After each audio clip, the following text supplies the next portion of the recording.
लेकिन अल्लाह के कुरान की मैंने आयात सुना दी थी और हुजूर ने भी फरमाया कि अना इब्नुज़ ज़बीहैन, आपने फरमाया कि मैं दो ज़बीहों का बेटा हूँ।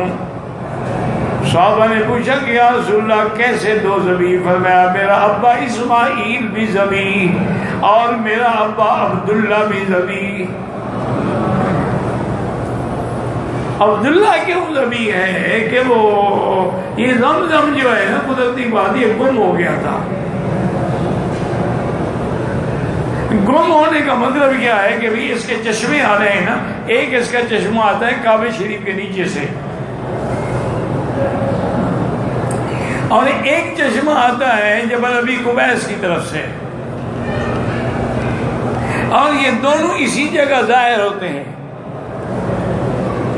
अच्छा, सैलाब जो आया ना जी, तो सारा इलाके के उसने निजाम उलट पुलट कर दिया, पत्थर उखाड़ दिए, रास्ते उखाड़ दिए, तो आप पता ही ना लगे ज़मज़म किधर गया।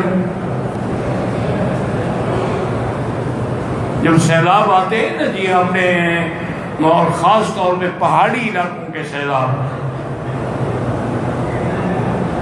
मुझे याद है मैं पढ़ता था उस वक्त, सैलाब आया ना जी, अल्लाह माफ़ करे, ये हरम के जो पंखे हैं यहाँ तक पानी पहुँच गया था, पूरा हरम डूब गया। काबतुल्लाह का दरवाज़ा जो है इससे भी ऊपर पानी था। खुदा की शान है, आशिक उस वक्त भी तवाफ कर रहे, उस वक्त भी वो तैर के तवाफ कर रहे। तवाफ एक सेकंड के लिए बंद नहीं हुआ, नमाज के लिए जैसे बंद होता था हुआ। और जिनको इश्क होता है वो बारिशों से डरते हैं। वाला देखा नहीं तुम कहते हो सस्सी डूब गई, फलाना डूब गया, वो इश्क में डूब जाते हैं, खुदा के आशिक रह जाते हैं।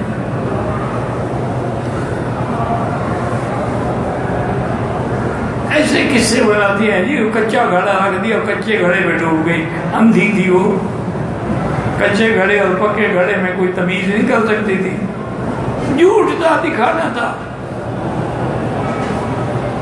कोई वाकया नहीं है, ये बनाए गए हैं किस्से।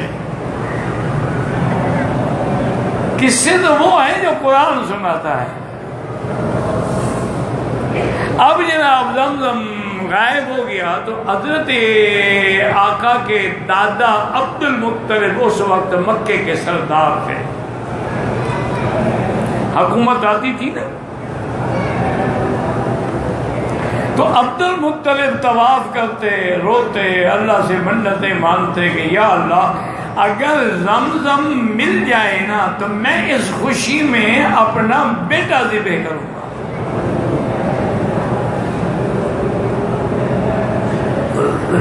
एक दिन अब्दुल मुत्तलिब सो रहे थे, ख्वाब में देखा कि ख्वाब में दिखाया गया कि एक जगह एक जानवर ज़िबह किया गया है और उसका गोश्त ले गए हैं और उसके जो बाकी फजूलियात हैं वो पड़ी हैं, और वहाँ कौवा जो है ठोंगे मार मार के वो अंदर से चुन रहा है।